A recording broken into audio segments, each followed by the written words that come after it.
If you own a home or rental property and you plan to pass it along to your heirs, your children or grandchildren or whomever, here's the benefit of putting it in a living trust. Now, let's say you bought that home for $100,000 years ago.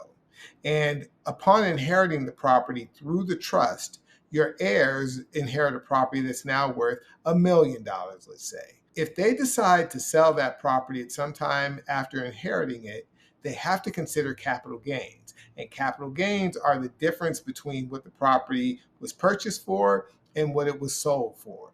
Now, by putting your property into a living trust and then your heirs inheriting it through the trust, they get a step up in value.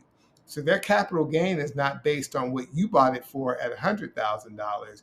They get their capital gains is based on what they inherited it for on the year they inherited it for. So let's say they inherited and at that time it was worth $1 million, and a year, 2 years, 5 years later, they sell it for more. Their capital gain is based on the difference between $1 million and whatever they sold it for, which is the difference between tens and maybe even hundreds of thousands of dollars in capital gains paid by having the property in a living trust as opposed to putting your heirs on title, for example.